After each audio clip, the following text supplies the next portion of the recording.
Scotland. I'm meeting with the Prime Minister of UK. Some of you are going, I guess, and a lot of you aren't. Are you going? Huh? Well, you got to get moving. That's a good one. That's going to be a good one. So we have great numbers we just announced. I don't have to go over it because you've seen them, but we have great economic numbers. The deal with Japan is amazing. You give us $550 billion, and we have totally open access into Japan. Those numbers are great. I mean, the kids actually just said, very, very cute, actually. I walked up, they said, sir, there's too much winning. They picked up on a little routine, you know. Go ahead. Mr. President, can I ask you about the DOJ lawsuit that you just filed yesterday against New York City and Mayor Adams?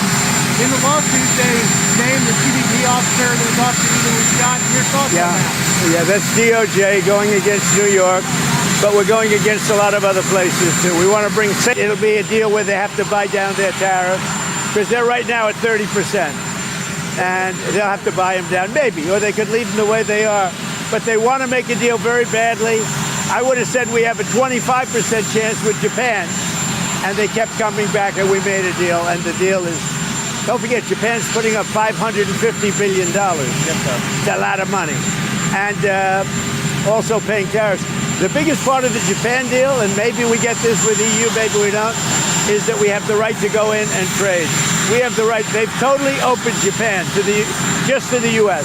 That's, to me, the biggest part of the deal. What level of tariff are you looking for? Disarmament. You said repeatedly you would like to see further nuclear arms, which is going to be good for both countries. More fine-tuning, and also we're going to do a little celebrating together because, you know, we got along very well. UK's been trying to make a deal with us for like 12 years and haven't been able to do it. We got it done. He's doing a very good job, good prime minister, good guy. We really get along very well. So we're going to see, we're going to meet at Turnberry and we're going to meet at Aberdeen. So two beautiful places. Is there wiggle room in steel and aluminum if they were to budge on digital services tax? Say it. Is there any wiggle room on steel and aluminum in exchange for any budge on digital services tax? Not a lot, because if I do it for one, I have to do it for all. So on that, steel and aluminum, not a lot. President, can you speak to Netanyahu about aid drops? Sorry, Michelle, go ahead. Mr. President, did you speak to Netanyahu about allowing aid drops in Gaza from Arab countries? Yeah, I speak to him, but I can't say. Terrorist Day is exactly 1 week from today, August the 1st. What do you expect between now and next Friday as it relates to your deadline? So when you say tariff, not Paris. Tariff. Tariff. I think you said Paris Day. No, Terrorist Day. Well, most of the deals are finished right now. They're finished because we're just going to charge a certain tariff. A lower tariff that I could get. I don't want to hurt countries. But we're going to send a letter out sometime during the week. And it's basically going to say you're going to pay 10%, you're going to pay 15%, you're going to pay maybe less. I don't know. But Australia was great. They opened up beef yesterday for the first time ever. And they did it. We didn't know about it. We asked them to do it, and all of a sudden we got a word that they wanted. So obviously they're looking to do something. But Australia. So August 1st is going to come, and we will have most of our deals finished, if not all. We haven't really had a lot of luck with Canada. I think Canada could be one where they'll just pay tariffs, not really a negotiation. We're working very diligently with Europe, the EU, which covers a lot of territory, a lot of countries, and that's the big one right now. We have the confines of a deal with China. But we haven't really. We don't have a deal with Canada. We haven't been focused on it. When you send out those letters, Mr. President, when you send out those letters, do you believe that will bring some certainty to the financial markets? Because then they will know. No, when those letters go out, they're a page and a half. That means they have a deal. It's done. They pay that tariff, and that is a contract essentially. And they can come into the country. They're going to pay a tariff. I'm going to keep it minimal. I'm going to keep it. I'm not looking to hurt countries. I could do that too, but I'm not looking to do that.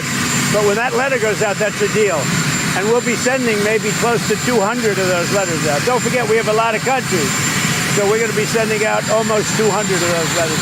But once those letters go out, there we have a deal. Now, we sent one to Japan, we sent one to EU, and they came back and negotiated a deal. I think EU has got a pretty good chance of making a deal. With all of that revenue coming in, Mr. President, A lot of money. A lot of money. Our country was a dead country. It was a dead country 1 year ago. Now we have the hottest country anywhere in the world. And don't you feel it? Mr. President, with all of that revenue coming in, tens of billions of dollars, do you think there's the possibility of a rebate to the American public in terms of all of that money? We're thinking about that, actually. We have so much money coming in. We're thinking about a little rebate, but the big thing we want to do is pay down debt. But we're thinking about a rebate. That's a very good question. You just made a lot of news. We're thinking about a rebate because we have so much money coming in from tariffs that a little rebate for people of a certain income level might be very nice. Allowing enough humanitarian aid into Gaza. Do you think Israel is allowing enough humanitarian aid? They have come on and being blocked by a lot of people. People don't know this, and we didn't certainly get any acknowledgement or thank you, but we contributed $60